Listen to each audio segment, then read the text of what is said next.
Happy Sunday, you guys. Happy Father's Day to all of my guy listeners out there and to all the moms that are playing dual roles like myself. Happy Father's Day, guys. I hope you all had a wonderful, relaxing, joyful day. Want to remind you guys that Sharita and I's teaser episode of our upcoming podcast, It Started with Wanda, will air this Tuesday at 6 p.m. Central Time. And on Thursday, my lookbook for the Keisha Capsule collection with Pretty Girl Parlor Curvy Teak will be dropping at 6 p.m. Central Time. And on Friday, June 24th, the collection will be dropping at prettygirlparlor.com. So stay tuned for all of that. Can't wait for you guys to see the looks. Make sure you guys support and purchase everything, you guys, so this can be a huge success. I will have a discount code and everything. Now let's get into tonight's episode of The Real Housewives of Atlanta. We pick up exactly where we left off last week with Drew making an unexpected arrival. Everyone is shocked to see her, including Sonya. Sonya acts like she's really happy to see her. She goes up and greets her, rubbing her hair and everything.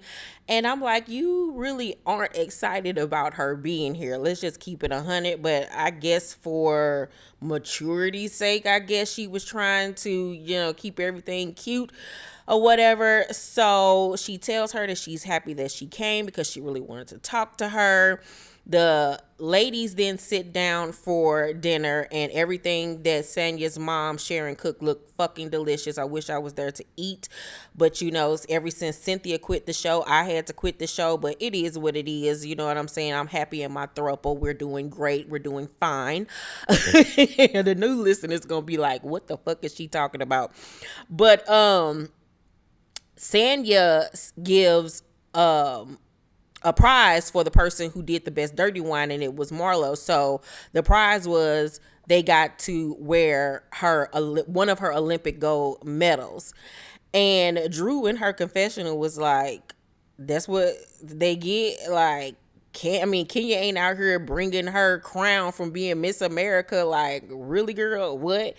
And I get it why she did it. Was it corny? Yeah, we all know you got an Olympic gold medal or whatever. But me personally, that's just like me giving somebody one of my books as, a prize or whatever. Like, I would have gotten something that I knew that they would like genuinely want or like or something like that. I'm just not on myself like that. So it was a nice little gesture. It was cute to, stun a little bit, but it is what it is. Drew also calls her a tryhard. Do I think that Sonya is a tryhard? I just think that Sonya is trying to figure out her way on this show, trying to see where she fits in and who she fits in with, which I don't have a problem with because it's a new group of women that she's trying to figure out who she meshes well with. When you first meet somebody, y'all could click, but the longer you get to hanging around them, you start seeing, characteristics about that person that you may not like or whatever. And I think that's what happened with her and Drew. I just feel like the way that she's handled certain things when it came to Drew just wasn't cool. So they're sitting down eating, and Sonya then brings up her issues with Drew.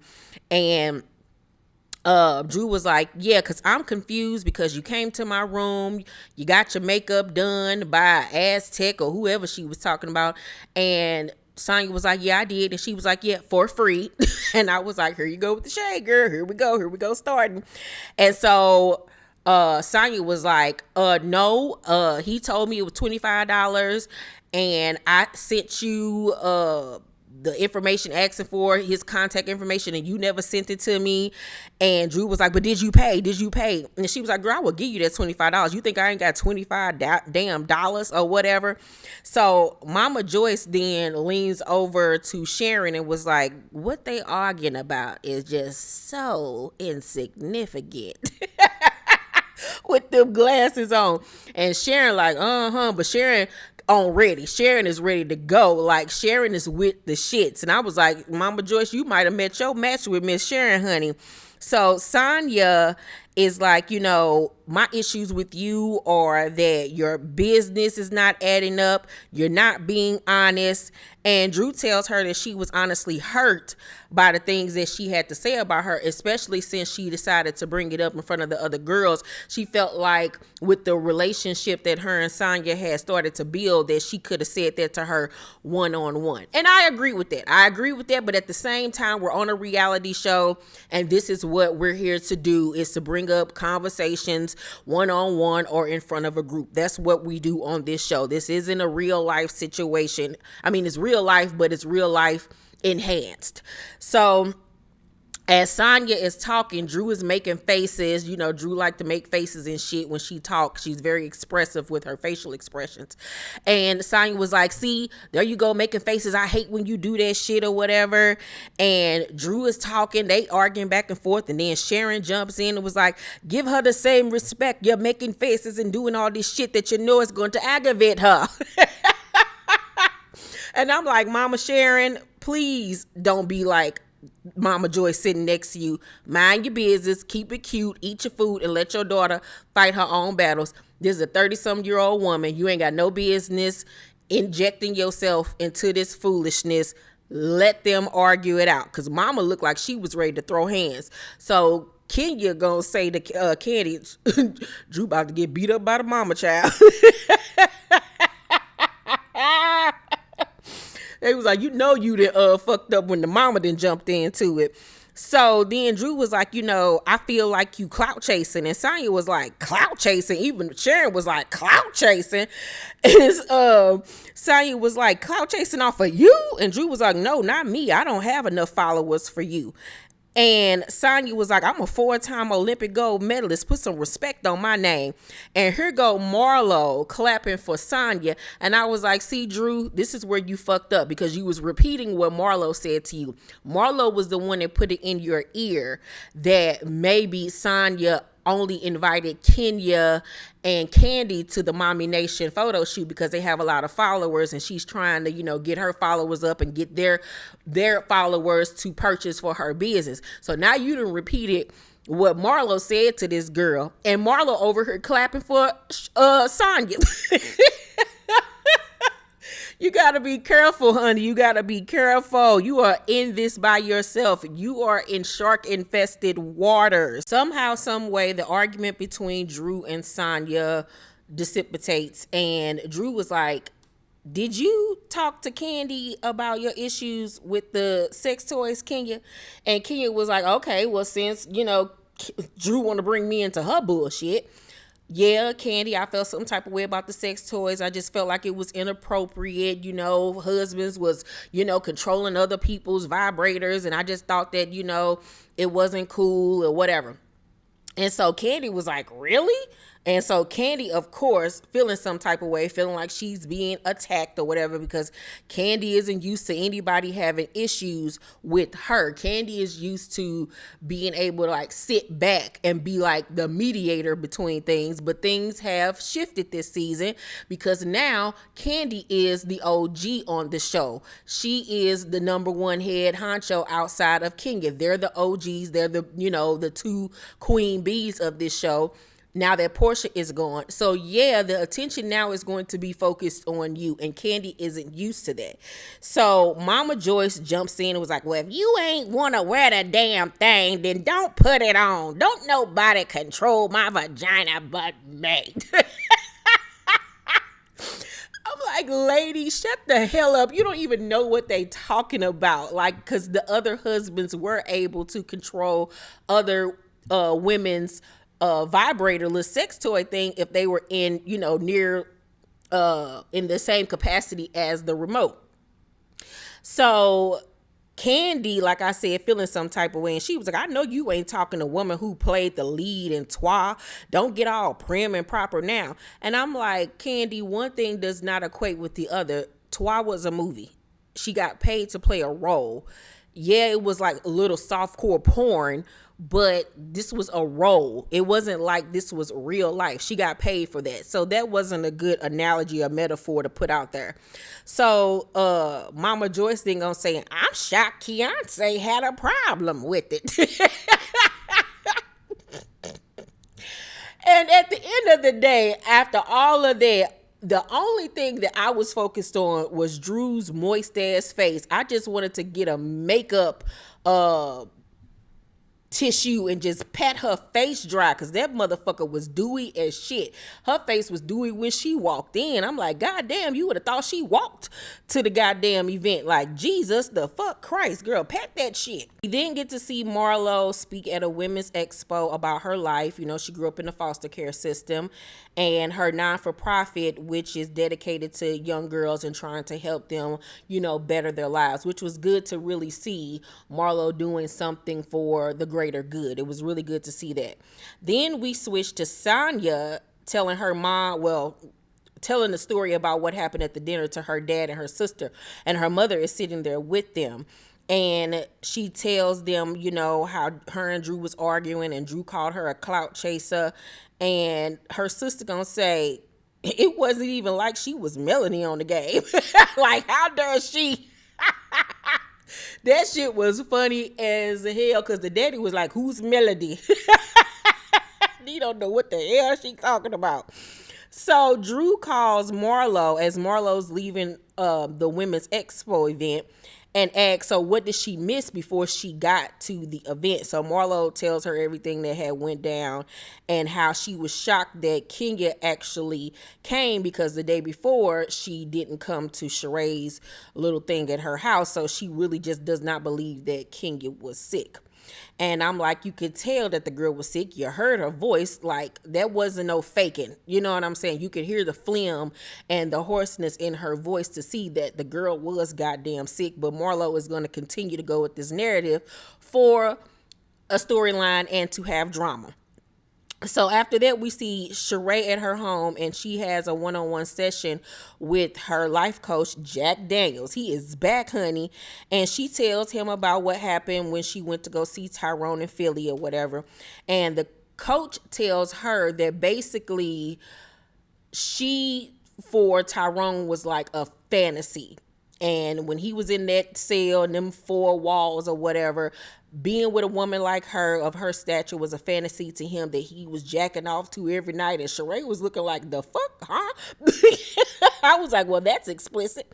And he was like, you know, but when he got out, you know what I'm saying, and he met you, you're still this fantasy, and you're on TV, and he wants to be on TV with you.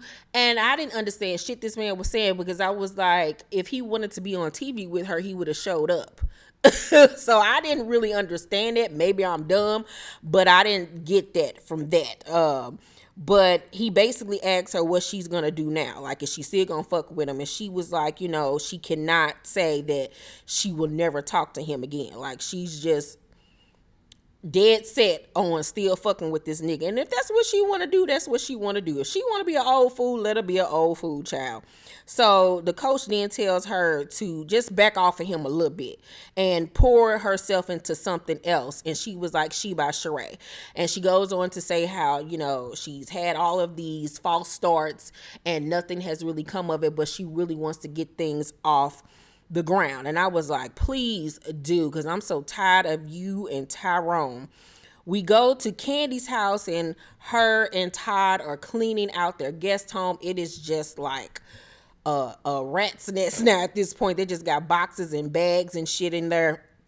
And so she wants to donate a lot of her clothes that she doesn't wear or has the only worn once to Marlo's non-for-profit for the girls. So she calls Marlo and asks, like, where does she have to go to drop the clothes off? Will she come pick them up? And Marlo, like, looked at her on FaceTime like, I know you lying. Like, who you talking to?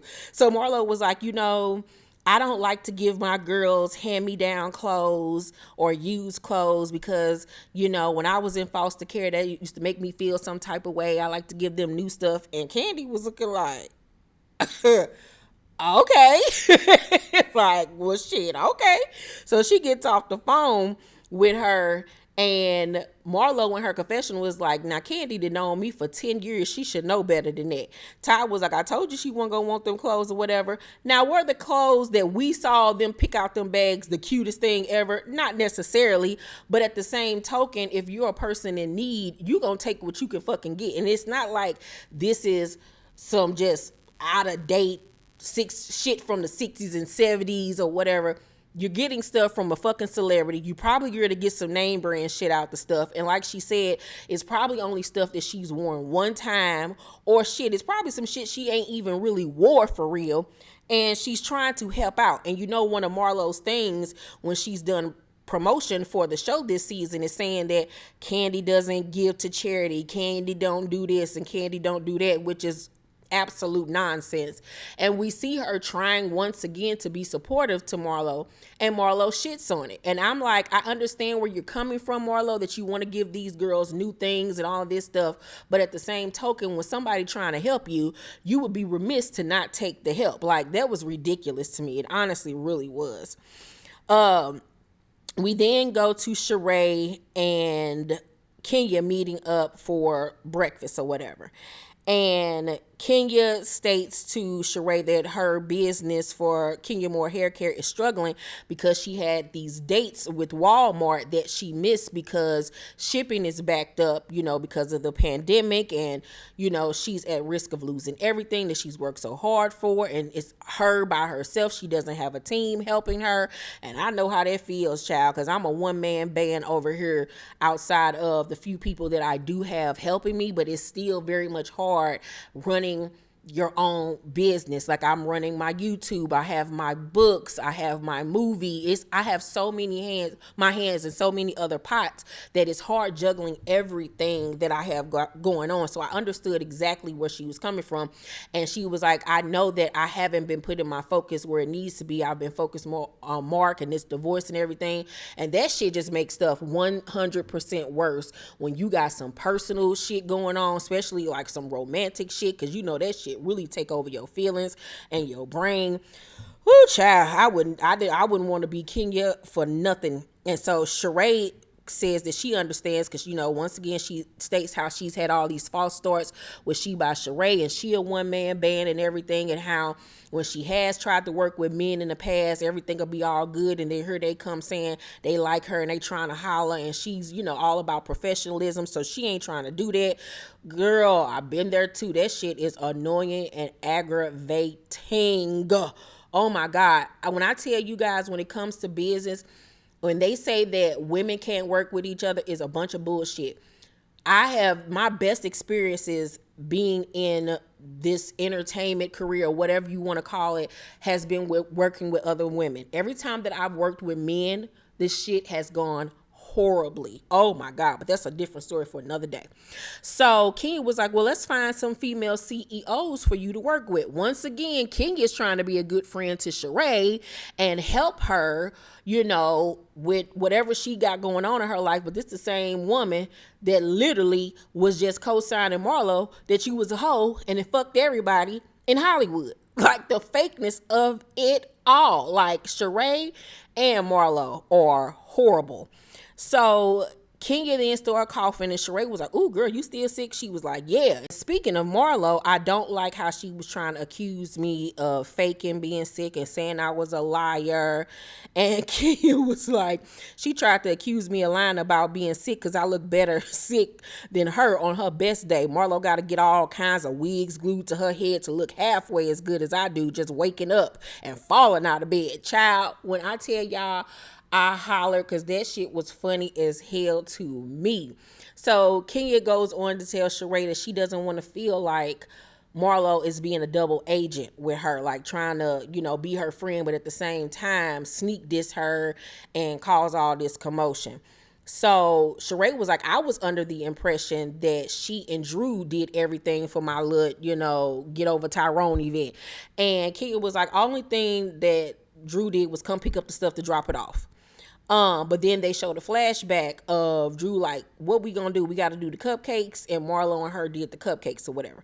So I don't know if Drew knew she was going over there to help as far as making cupcakes and shit, or did Marlo ask her to help her with the cupcakes since she was there.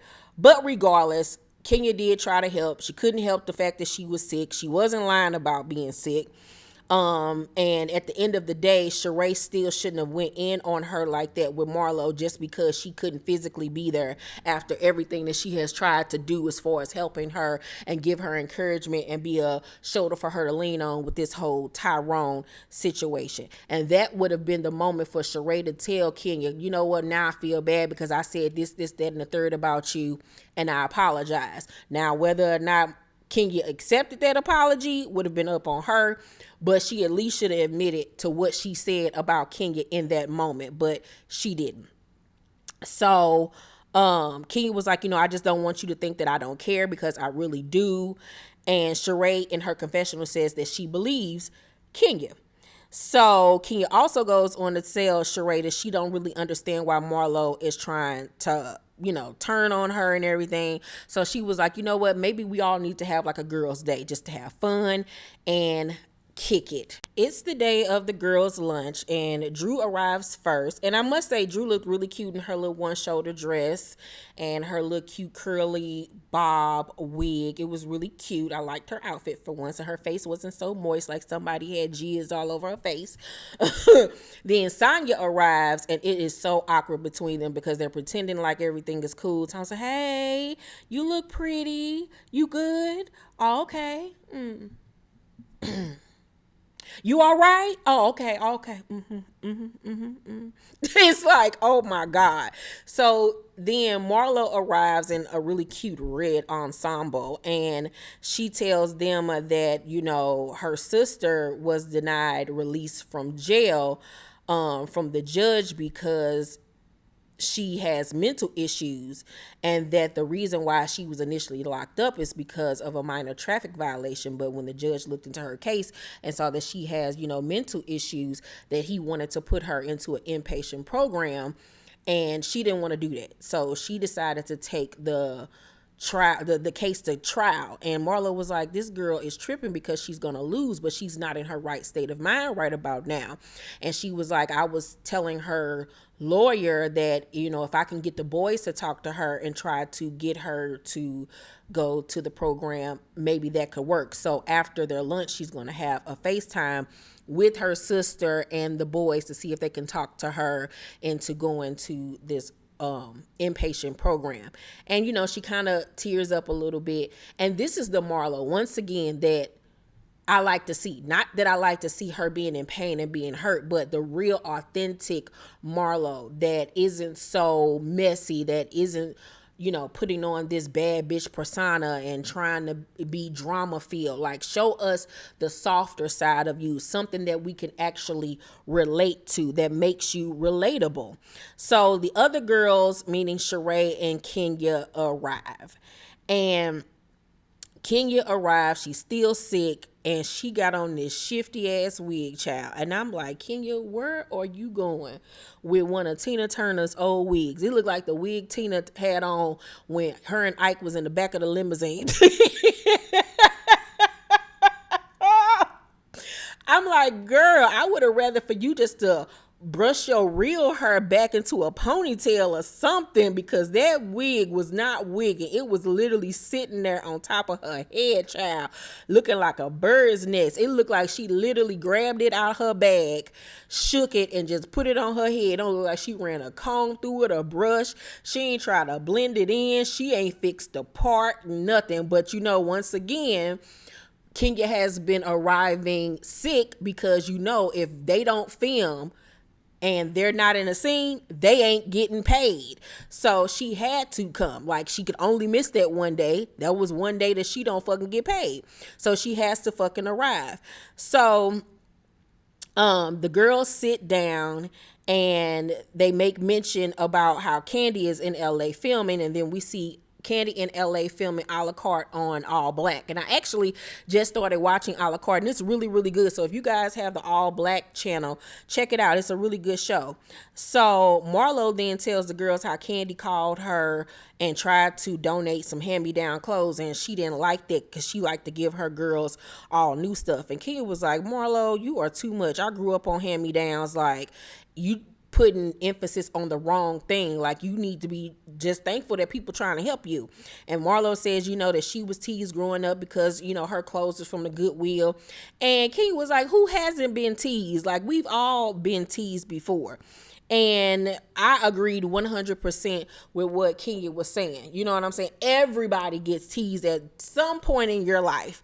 And at the end of the day, these girls would be even more thankful just to have something rather than nothing. And it's not like this just some torn, raggedy, stanky ass clothes. You know what I'm saying? This is coming from somebody of means. You know what I'm saying? That's trying to help. So Kenya then jumps into the conversation about Marlo accusing her of lying to being sick. Marlo stands on what she says. They're going back and forth, and Kenya was like, your comprehension is off. And Marlo was like, no, that wig is very off.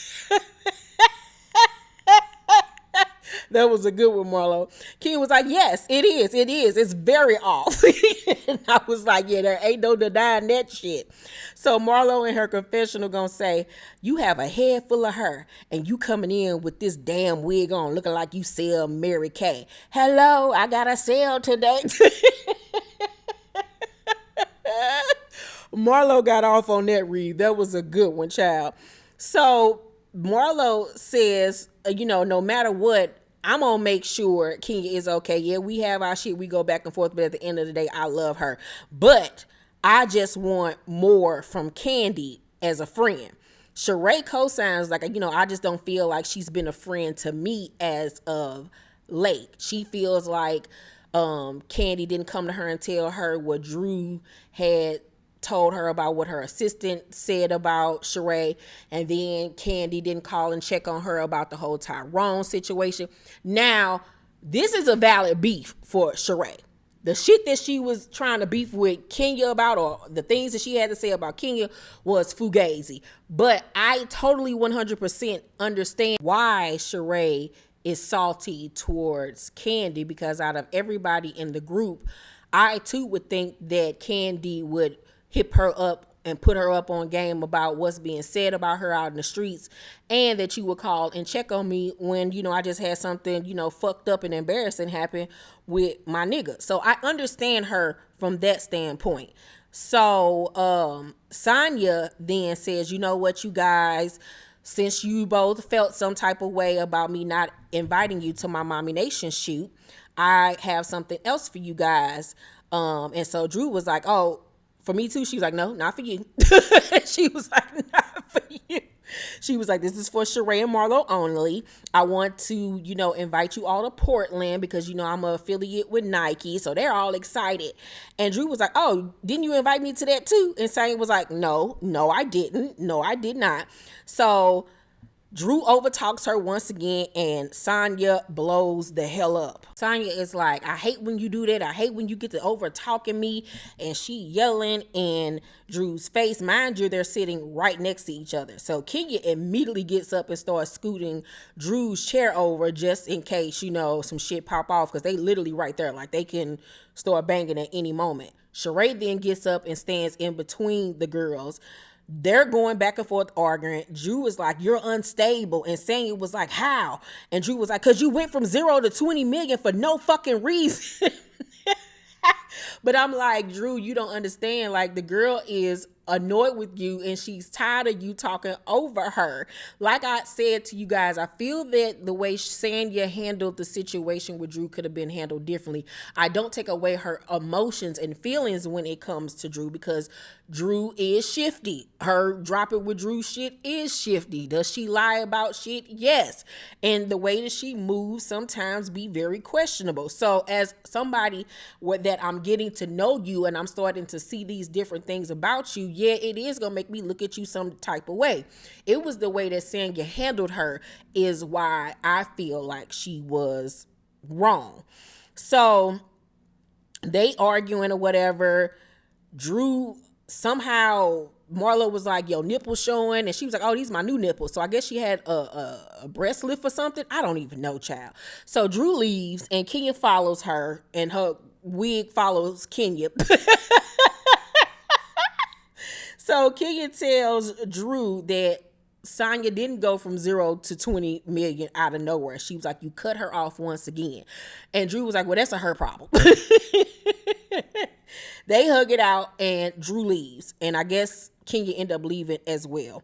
So the other ladies end up leaving, and it's just Marlo at the restaurant at this point. Nephews are brought to the restaurant, and I don't know if that was her mom or like an aunt or somebody with her, but they get the FaceTime call from her sister Niecy's lawyer. And they prayed beforehand and everything that this conversation and everything would go in their favor. They get on FaceTime and Marlo was like, hey. And they paused it because, this is, a legal case, so they couldn't record the conversation. So Marlo tells us in her confessional that immediately her sister was not herself, and that her sister got the yelling and cussing her out, blaming her for keeping her in jail and stuff, and that she stormed off, wouldn't get back on the phone. She actually threw a chair and everything. And you just see Marlo's face just crumble. And she's trying to hold back the tears in front of the boys and everything because, she wants the best for her sister. And she wants her sister to get the help that she needs. But it's like you can't make a grown person do something that they don't want to do. And especially when she's not in her right state of mind, it's really even more difficult. So I'm wondering, while she's in jail, there's no way to get her on her medication. Like, is that an option or no? And so it just went horribly wrong. And Marlo gets off the phone. She's very emotional and she hugs the boys and tells them don't cry.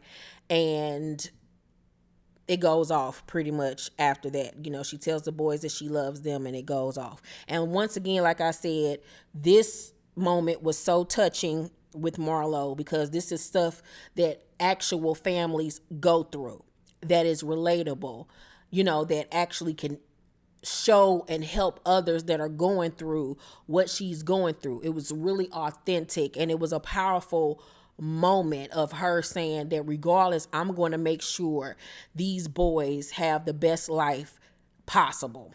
So I wish, like I said, we could see more of this side of Marlo than the messiness or whatever. But I guess, one helps the other when it comes to this reality show shit. Overall, I give tonight's episode of The Real Housewives of Atlanta an A. I loved all the reads, the funny moments. Marlo's moments on tonight's episode really touched me. Let me know down in the comment section how you guys like this episode. Make sure to thumbs up this video, like and subscribe, and hit that notification bell button. I love you guys, and I will see you on the next video. Bye.